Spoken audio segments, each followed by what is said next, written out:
მოგესალმებით, მე გახლავართ მამუკა აბულაძე, რეგიონული განვითარებისა და ინფრასტრუქტურის სამინისტროს თან არსებული საზოგადოებრივ მრჩეველთა საბჭოს წევრი. წარმოგიდგენთ ბატონ კოტე კანდელაკს, რომელიც არის თანაავტორი ადგილობრივი თვითმმართველობის კონცეფციის. კონცეფცია დაიწერა 2005 წლებში, მისი თანაავტორები ბატონ კოტესთან ერთად არიან ბატონი დავით ლოსაბერიძე, ბატონი თენგი შერგელაშვილი და ბატონი ირაკლი მელაშვილი. ბატონი ირაკლი და ბატონი თენგიზი მოგეხსენებათ სამთავრობო სტრუქტურებში არიან, ხოლო ორი თანაავტორი აქტიურად მუშაობდა შემდგომ წლებშიც, კოტე ალბათ უფრო დაწვრილებით მოგიყვებათ. ამ კონცეფციის იდეების შესხმაზე, როდესაც პოლიტიკურ ასპარეზზე გამოვიდა კოალიცია ქართული ოცნება, კოალიციამ თავისი საპროგრამო დოკუმენტის ფუძემდებლურ დებულებებში სწორედ ამ კონცეფციის პრინციპები აირჩია და იმ თემაში, რაც თქვია ადგილობრივი თვითმმართველობის განვითარება, სწორედ ამ კონცეფციიდან იქნა აღებული პრინციპები. შესაბამისად, ქართული ოცნების წინასაარჩევნო დაპირებები სწორედ ამ ხედვებს ემყარებოდა, ხოლო არჩევნების შემდეგ, ხელისუფლებაში მოსვლის შემდეგ, კოალიცია ქართულმა ოცნებამ დაიწყო ნაბიჯების გადადგმა ამ დაპირებების შესასრულებლად. შეიქმნა ნოემბერში რეგიონული განვითარებისა და ინფრასტრუქტურის სამინისტროსთან საზოგადოებრივ მრჩეველთა საბჭო, ხოლო 1 მარტს მოგეხსენებათ მთავრობამ მიიღო ადგილობრივი თვითმმართველობის რეფორმის სტრატეგია, რომელშიც გაცხადებული იყო ყველა ის დებულება და ყველა ის პრინციპი, რომელზეც დღეს ასეთი კრიტიკის ქარცეცხლში გაეხვია მთავრობა. განხილვები იყო საჯარო, დოკუმენტი არ იყო დამალული და ყველას ხელი მიუწვდებოდა, უამრავ ადამიანს, მე პირადად ალბათ ასეულობით ადამიანს შევხვდი რეგიონებში და ფაქტიურად კანონპროექტი იწერებოდა ხალხთან ერთად სოფლებში, რეგიონებში. და ჩვენ ძალიან გსურდა საზოგადოების, მედიის ყურადღების მიქცევა ამ პრობლემისთვის, მაგრამ სამწუხაროდ ეს თემა იყო სადღაც მიყურისძირებული და უცებ ბოლო კვირებში თქვენც აკვირდებით სერიოზული აჟიტაცია მოხდა ამ თემასთან დაკავშირებით. შესაბამისად, გუშინ, როდესაც ჩვენ პრესკონფერენცია გავმართეთ, თქვენი კოლეგებისგან იყო კითხვები თუ რატომ ხდება, რა მიზანს ემსახურება ეს სადეზინფორმაციო კამპანია, როგორც ჩვენ ამას უწოდეთ. მართლაც, გუშინ ზოგადი პასუხი გაგეცით, რომ ალბათ ვიღაცას არ სურს ევროგაერთიანებაში ჩვენი ინტეგრაცია, იმიტომ რომ ერთ-ერთი მოთხოვნა ევროპაში შესვლის სწორედ ისეთი ადგილობრივი თვითმმართველობის შექმნა, როგორიც მათ აქვთ, ან მასთან მიახლოებული მოდელის. შემდეგ ჩვენ დავინტერესდით თუ მართლაც რა სუბიექტური თუ ობიექტური ფაქტორების გამო შეიძლება მოდიოდეს ესეთი კრიტიკა და მრავალმხრივი კრიტიკა სხვადასხვა მხრიდან, განსაკუთრებით პოლიტიკური სუბიექტებიდან, რომლებსაც მარტიდან დეკემბრამდე ფაქტიურად 9 თვის განმავლობაში მშობიარებას ელოდებოდნენ თუ რა იყო ხმა არა მოუღიათ და ეხლა უცებ ჭინთვები დაეწყოთ.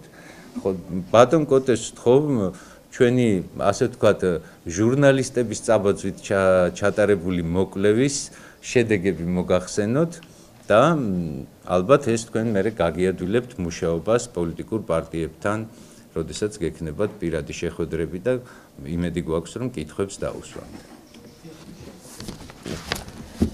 მოგესალმებით, დიდი მადლობა. სამწუხაროდ ტექნიკური მიზეზების გამო ვიზუალიზაციას ვერ მოვახერხებთ, მაგრამ მოკლედ მოგახსენებთ ჩვენი კვლევის ასე ვთქვათ შედეგებს. გუშინდელი პრესკონფერენციის შემდგომ ჩვენ ვიფიქრეთ, რომ უფრო დაცხრებოდა ნებათაღელვა განცხადების, მაგრამ საღამოთ ზოგიერთ ტელეარხზე გაიმართა დებატები, სადაც კვლავ ასე ვთქვათ პოლიტიკურმა პარტიებმა წამოწიეს ეს საკითხი დაგვადანაშაულეს მე ერთმანეთის გარჩევის საქმეში არ ვერევი პოლიტიკური პარტიების, მაგრამ ფაქტიურად მე როგორც ერთ-ერთი ავტორი ამ კონცეფციის, ჩემ თავზეც ვიღებ იმ კრიტიკას და იმ გამონათქვამებს, რომელიც ეხება რომ ეს არის ქვეყნის დაღუპვა, სეპარატიზმის ხელშეწყობა და ასე შემდეგ. ამიტომ ჩავთვალე საჭიროდ რაღაც პასუხის გაცემა, პასუხის გაცემა ისე ბელეტრისტიკის დონეზე კი არა, არამედ მომეძია იმ პოლიტიკური პარტიების წარსული განცხადებები ამ თემასთან დაკავშირებით, ამოვქეკეთ ასე ვთქვათ, მათი წინასაარჩევნო პროგრამები და მივედით ერთ დასკვნამდე. ეს ხალხი ან დღეს იტყუება, ან გუშინ იტყუებოდა, როდესაც წინასაარჩევნო პროგრამას წერდა და ამას ამორჩეველს თავს ახვევდა, ხო? ან ერთი, ან მეორე. ეხლა მოკლედ გაგაცნობთ თითეული პოლიტიკური პარტიის წინას და კიდე დავამატებ, რომ სულ რაღაც 2 თვის წინ დაწერილ პროგრამებზეა საუბარი და არა 10 წლის წინ და 20 წლის წინ. მაგალითად, ქრისტიან-დემოკრატიულ მოძრაობას ხა ჩვენ აქ მე ალბათ თქვენ ნახავთ წინ გვაქვს წამზღარებული უბრალოდ მათი გამონათქვამები დღეს და შემდგომ წინასაარჩევნო პროგრამა. მაგალითად, მათი საპრეზიდენტო კანდიდატის წინასაარჩევნო პროგრამა 2013 წლის ბატონი გიორგი თარგამაძის. ცელი არის, მოკლედ გეტყვით, რომ მათი ესეთი დასკვნა არის. პირველი ეტაპის მთავარი ამოცანა უნდა იყოს ქვეყნის მომზადება და ფრჩხილებში ტერიტორიების განსაზღვრა, ადმინისტრაციული ცენტრების განსაზღვრა, ინფრასტრუქტურის მომზადება, საბიუჯეტო მოწყობა, თვითმმართველობის მოსახლეობასთან უფრო ახლოს დაყვანისათვის სულ მცირე 250-მდე მუნიციპალიტეტი უნდა შეიქმნას და ორდონიანი თვითმმართველობა უნდა იქნეს შემოღებული. რას ნიშნავს ორდონიანი, ხო? ანუ მუნიციპალიტეტი და რეგიონი, რა თქმა უნდა, თავისთავად, ხო? რასაც გუშინ და ეს წინადრებია ხმალაღმოღებული ებრძვიან და გვეუბნებიან რომ დაღუპვა. ესე 2 თვის წინ თუ არ იყო ეს დაღუპვა და მათ წინასაარჩევნო პროგრამაში ჩაწერეს ეს ყველაფერი, დღეს საიდან აღმოჩნდა, ანუ გაუგებარი არის. და აქვე წერია, მეორე დონეზე უნდა შეიქმნას ასოცირებული საკრებულოები, რომლის წევრებსაც დააკომპლექტებენ პირველი დონის თვითმმართველობის საკრებულოები. ზუსტად ერთ-ერთზე, რაც ეწერა თვითმმართველობის კოდექსში, რაც ეწერა პირველად გამოქვეყნებულ სტრატეგიაში და ასე შემდეგ. ან ფაქტიურად უბრალოდ ამათ უწერიათ, რომ ესე სწრაფად არ შეიძლება და 8 წელზე უნდა გაიწეროს ეს პროგრამა, თორე დანარჩენი ერთ-ერთზე არის ოცნების ანუ სამთავრობო სტრატეგიის დებულებები გადმოღებული. ეს რაც შეეხებოდა ქრისტიან-დემოკრატებს. რაც შეეხება ახალ მემარჯვენეებს. მათ სამწუხაროდ ახლახანს პრეზიდენტობის კანდიდატი არ ყავდათ, ამიტომ თავის წინასაარჩევნო პროგრამა არ განუცხადებიათ, მაგრამ 2007 წელს ბატონ დავით გამყრელიძის წინასაარჩევნო პროგრამა დავამკვიდროთ რეალური თვითმმართველობა როგორც ისტორიული მხარეების, ისე დღეს არსებული რაიონების დონეზე. რის შედეგადაც გვექნება თვითმმართველობის 2 დონე. პირველი დონე რაიონი ირჩევა 2 წლით, მეორე დონე რეგიონი ირჩევა 3 წლით. ისტორიული მხარე. ასევე მათი პროგრამა 2012 წლის საპარლამენტო არჩევნებისთვის, ასევე თვითმმართველობის 2-ვე დონე უზრუნველყოფილი უნდა იყოს პირდაპირი საყოველთაო ფარული წესით ჩატარებული არჩევნებით. პირველი დონე ისტორიული მხარეები, მეორე დონე მუნიციპალიტეტი ყოფილი რაიონი. ვინაიდან თვითმმართველობის მთავარი განსაზღვრელი უნდა იყოს თვითგვარობა, უფრო ქვედა დონეზე ვიდრე მუნიციპალიტეტია, თვითმმართველობის ჩატანა არარეალურად გვესახება. ანუ განსხვავება ის არის, რომ ჩვენ თუ ვამბობთ, რომ თქვათ ქალაქებში და სოფლებში უნდა აღდგეს თვითმმართველობა, თქვათ ამ ახალ მემარჯვენეებს ეს არარეალურად მიაჩნით, მაგრამ ისტორიულ მხარებს ხარს უჭერენ.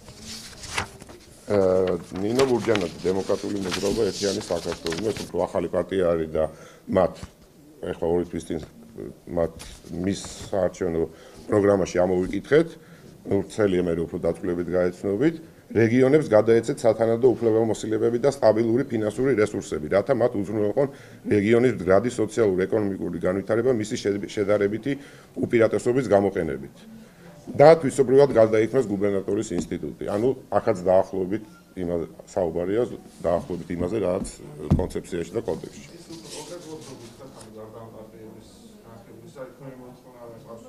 არა, უბრალოდ ხო. ხო, ანუ ფაქტობრივად ყველა ის არის გაეცნობით, იგივე ბატონ შალვასაც აქვს ბატონ შალვასაც ლეიბორისტულ პარტიას სამხარეო ადმინისტრაციის ხელმძღვანელთა არჩევითობა და ასე შემდეგ. დანარჩენს ნახავთ, ხო? ანუ თავარი ის არის, რომ ეს პარტიები ჩვეულებრივად თავის წინასაარჩევნო პროგრამებით და განცხადებები თხარს უჭერდნენ ზუსტად იმას, რაზეც არის საუბარი, რაზეც საუბარი იყო სამთავრობო სტრატეგიაში და შემდგომ კოდექსში.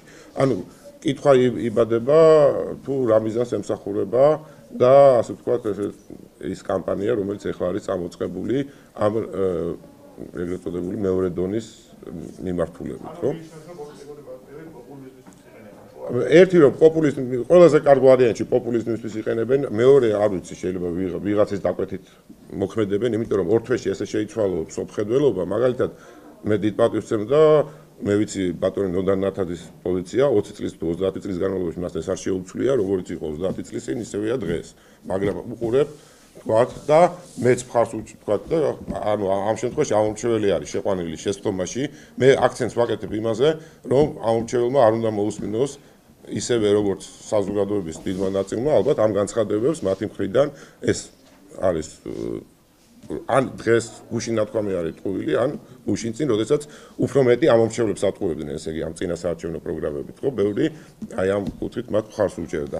გარდა ამისა, თქვათ იგივე ბატონ კუკავა და თავისუფალი საქართველოს წარმომადგენლებს შემიძლია თქვა, ჩვენ 2005 წელს ქონდა ეს კანონპროექტი პარლამენტში შეტანილი, სადაც ბატონ მამუკა კაციტაძეს და ბატონ კახა კუკავას მხარი ჰქონდა დაჭერილი, არის კენჭისყრის შედეგები.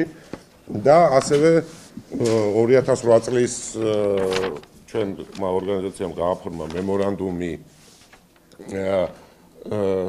პოლიტიკურ პარტიებთან 2008 წლის არჩევნების წინ, რომ თქვათ მათი პარლამენტში მოხვედრის შემთხვევაში გვეთანამშრომლა ადგილობრივი თვითმმართველობის საკითხებზე და აქ არის ზუსტად ის პუნქტები ჩამოწერილი, რაც დღეს კოდექსშია მოცემული.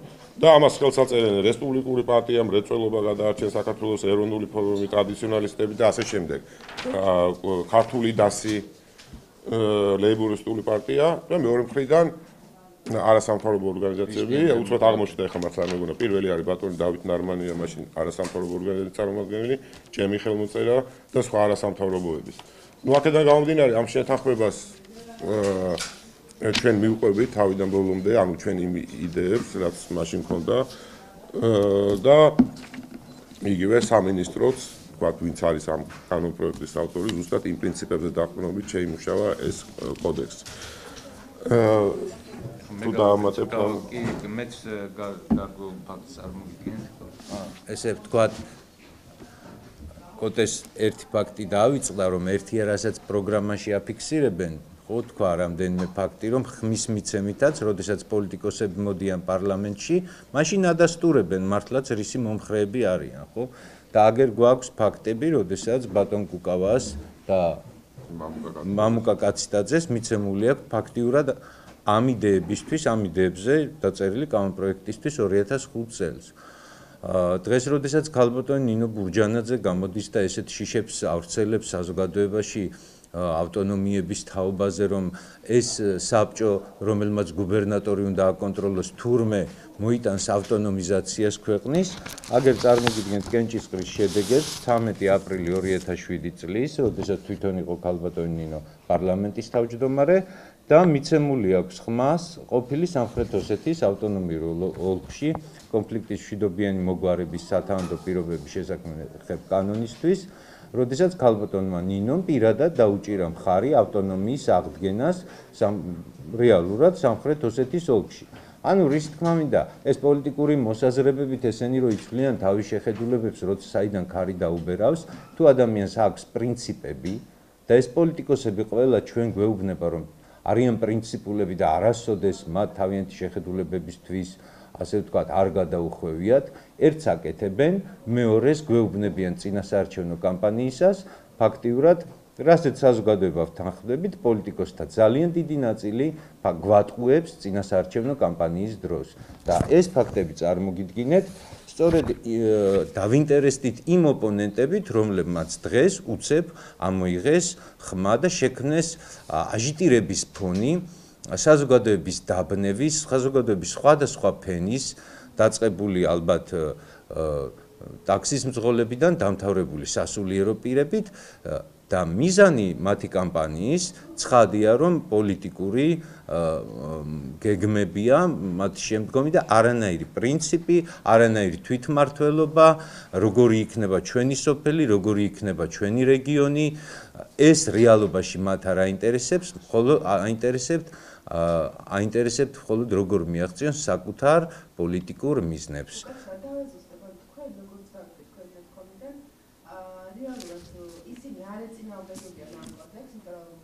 არა, ისინი დღეს ეწინააღმდეგებიან.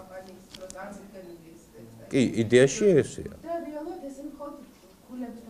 დღეს შექმნეს თემა, დაივიწყეს თავიანთი წინასაარჩევნო დაპირებები და დღეს დაიწყეს კოდექსის კრიტიკა, ხომ გითხარით 9 თვეა ამაზე მიდის მსჯელობა, 9 თვეა ნებისმიერი ადამიანი, არასამთავრობო ორგანიზაცია თუ ვინც კი გამოთქვა საბჭოსთან თანამშრომლობის სურვილი თუ შენიშვნა ხო ანუ ჩვენ ფაქტები წარმოვიდგინეთ განჯა ეს რა ჟურნალისტებია და საზოგადოებაზეა მათ გადაწყვიტონ რატო აკეთებენ ამას ჩვენ ჩვენი აზრი გითხარით არა ვარ ჩართულები ამ შიდა სამზარეულოში ვის და ვის რა უნდა ნუ ერთი რაც გარეგანი არის რომ პოპულიზმი არის იმიტომ რომ თუ ისინი რეალურად შიშობენ რომ მართლა ესე მოხდება მაშინ რატო ჩაწერეს მათ წინასაარჩევნო საკუთარ პროგრამებში და ამით რატო გამოვიდნენ არჩევნებზე ხო? ანუ ეს მათი კონცეპტუა ესე არ ხდება, ეს არ არის რაღაცა თქვა, ხო? ეს არის კონცეპტუალური ხედვა ქვეყნის მოწყობის. ხო? ამდენი წლის განმავლობაში ეს ხალხი ამბობს, რომ რეგიონი უნდა იყოს, ისტორიული მხარე უნდა იყოს, აქ უნდა იყოს თვითმმართველობა და ასე შემდეგ, ხო? ანუ რაც ჩამოვთვალეთ. ეს გამყარებულია თქვენ ეს ონლაინ, ანუ ვებგვერდებზეა, მათ ვებგვერდებზეა განთავსებული, ასევე პარტიები ჯი და პრეზიდენტი ჯი თქვენ იცით ჰოლანდიური ორგანო მრავალპარტიული ინსტიტუტის მიერ არის ნიდერლანდების ეს ვებგვერდები შექმნილი იქ არის განთავსებული ანუ ეს ღია ინფორმაციაა ეს არ არის დახურული ინფორმაცია უბრალოდ ყველას დაგვავიწყდა იმიტომ რომ ეხლა პარტია ჩვენ უბრალოდ დავგუგლეთ რა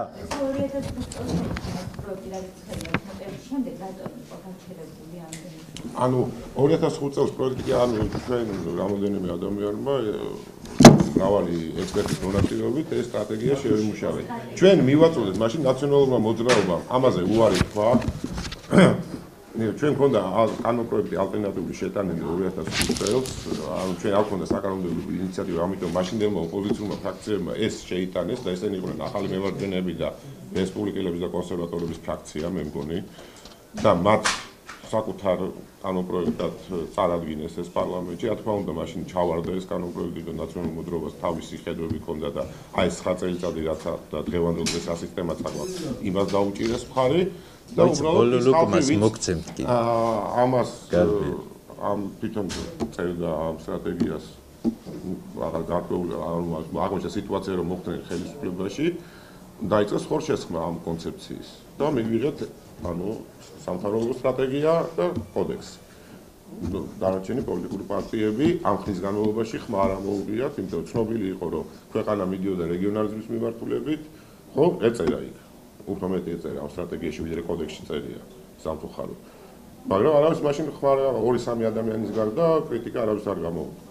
და ის 2-3 ადამიანი ვიცი ვინც არიან, იმიტომ რომ მათ ესეთი წარმოდგენა აქვს, რომ ეს დამოუკიდებელი იქნება ქვეყნისთვის და 20 წლის წინაც ასე ფიქრობდნენ.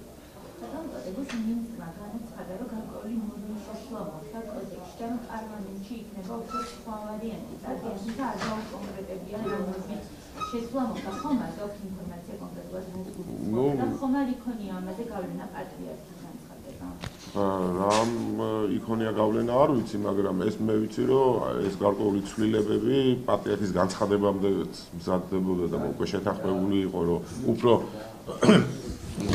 შეიძლება ასე ვთქვათ შესუსტებისკენ წასული იყო ეს ცვლილებები, ანუ უფრო ნაკლები, მათ ამ ეტაპზე უფრო პილოტური სახე მიიღო, ეს არის თვითმმართველი ქალაქების რაოდენობის შემცირება, ვთქვათ, თუ იყო ლაპარაკი 13 ქალაქზე, ვთქვათ, რომ ეს ამით განახევდეს ამ ქალაქების რაოდენობა, ასევე ვთქვათ, ამ რეგიონულ საბჭოებს დაერქვათ და მიენიჭოთ მხოლოდ და მხოლოდ საკონსულტაციო ფუნქცია გუბერნატორის გვერდით. და აი ეს ძირითადი ეს არის მე როგორც ვიცი. ხა დანარჩენი დეტალები ხა იქაც არის საუბარი, თქვა ტექნიკური მხარე ეს უკვე მართლა სამჯეროა. ეს საპარლამენტო განხილვების დროსაც ცხადია, მოსაზრებები გათვალისწინებული იქნება, მაგრამ ისე არ უნდა გამოვიდეს, რომ გამოიშიგნოს იდეა და დაგვრჩეს ფაქტიურად ბუტაფორიული საკრებულო, ბუტაფორიული რეგიონული საბჭო და ბუტაფორიული საზოგადოებრივი საბჭო სოფლის დონეზე. დაგვრჩეს ის, რაც გვაქვს. და დავასრულებთ საინტერესო ხო ვისაც გეყოთ მოთმინება. აი ამ ფაქტებიდან გამომდინარე კიდევ მოუწოდებთ ხელისუფლებას რომ არ აყვნენ თქვათ აი ამ გარეთა შემოტევას და არ შეაჩერონ ამ ეს პროცესი და განხილვები დეკემბრის თვეში ბოლომდე იქნეს მიყვანილი ამ კონტექსტის მიერ. ვისაც გეყოთ მოთმინება და ბოლომდე მოგვისმინეთ, კიდევ ერთ საინტერესო აღმოჩენას ბჭყალებში მოგაწვდით. დღეს გახდა ჩვენთვის ცნობილი ესეთი კულუარული ინფორმაცია, რომ ოფიციალური ადგილობრივი თვითმმართველობის ეროვნული ასოციაცია, რომლის ექსპერტები არიან ძირითადი ინტელექტუალური დამრტყმელი ძალა, ასე ვთქვათ, კრიტიკოსების მხრიდან, აპირებს სარჩელის შეტანას სასამართლოში იმ მოტივით, რომ სამინისტრომ მასთან კონსულტაციები არ გაიარა კანონპროექტის შექმნისას. ხო. ნუ ჯერ ერთი ვთქვათ ეს რომ პირდაპირ მტყუილია, შეთავაზება მათ ჰქონდათ ჩვენთან თანამშრომლობის, სხვათა შორის მათ არ გაიზიარეს ეს კონცეფცია და დაწერეს თავიანთი ალტერნატიული კანონპროექტი, ჩვენთან შეხვედრაც ჰქონდათ, პრეზენტირებაც მოხდა და ნუ შემიძლია ვთქვა პირდაპირ რომ მათთან დისკუსია სასიამოვნოც კი იყო, იმიტომ რომ მათი ხედვა, ჩვენი ხედვა ვთქვათ, ეს დაახლოებით 6 თვეა და მეტი ჩვენ მათთან დისკუსიები გვაქვს. და კონსულტაცია თუ ისაა რომ მაინდა-მაინც შენი კანონპროექტი ავიღო და თავი დაგიქნიო, მე ეს პირადად არ მესმის. კამათი დისკუსია, გაცნობა ჩვენი დრაფტების, ასე ვთქვათ, შავად რა გქონდა მომზადებული, რა იდეებზე მუშაობდით, მათ რა გქონდათ ადგილობრივი თვითმმართველობის ეროვნულ ასოციაციასთან ხანგრძლივად მიდიოდა. მაგრამ გუშინ დავინტერესდით ჩემი მოგვარის და სეხნის ორგანიზაციის მამუკა აბულაძის ასე ვთქვათ ლეგიტიმურობით თუ ვის წარმოადგენს ეს ხალხი, როდესაც გველაპარაკება ადგილობრივი თვითმმართველობის სახელით. ადგილობრივი თვითმმართველობა მოგეხსენებათ მუნიციპალიტეტების საკრებულოები არიან და მათი წესდებით თვითმმართველობის ასოციაციის გამგეობაში უნდა იყვნენ საკრებულოს წევრები, არჩეული ხალხისგან. ახლა იმას თავი დავანებოთ, რომ როგორ იყო ეს საკრებულოები 2010-ში არჩეული და ერთი პარტიის მიერ დაკომპლექტებული და ასე შემდეგ. ჩავთვალოთ, რომ ყველაფერი კანონიერად იყო, რამდენადაც გააправეს დამკვირვებლებმა. და აღმოვაჩინეთ, რომ თავად მამუკა აბულაძის გარდა, რომელიც არის რუსთავის საკრებულოს წევრი, დანარჩენი არც ერთი მათი გამგეობის წევრი, საჯარო რეესტრიდან ამონაწერი ადასტურებს, არ არის მოქმედი საკრებულოს წევრი, ანუ ხალხის მიერ არჩეული დღეს.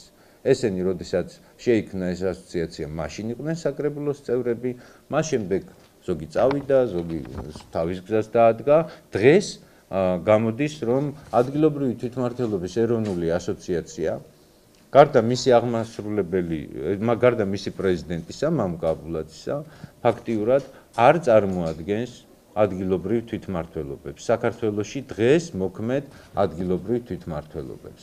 ასე რომ პრეტენზიები მათი მხრიდან, როდესაც ლეგიტიმაცია არ აქვთ და საკუთარსავე წესდებასთან წინააღმდეგობაში არიან, ძალიან კომიკურია, ესე რომ ვთქვათ. თუმცა მე ისე ვიმეორებ, მათი ექსპერტების აზრი და შენიშვნები ჩვენთვის იყო ყოველთვის საინტერესო, ბევრ რამეში ალბათ გავითვალისწინეთ, ზოგი რამე მათ ჩვენი იდეები მათ კანონპროექტში არის ზოგან ასახული, ვხედავთ და მოგწონს, ასე რომ ჩვენ გვაქვს როგორც ორგანიზაცია, რომელიც ჩივილს იწყებს რეგიონული განვითარებისა და ინფრასტრუქტურის სამინისტროს წინააღმდეგ, ალბათ ცოტა წელში გამართული უნდა იყოს როგორც ორგანიზაცია, უნდა ჰქონდეს ლეგიტიმაცია, რომ ილაპარაკოს დღეს მოქმედი ადგილობრივი თვითმმართველობების, მათი საკრებულოების სახელით.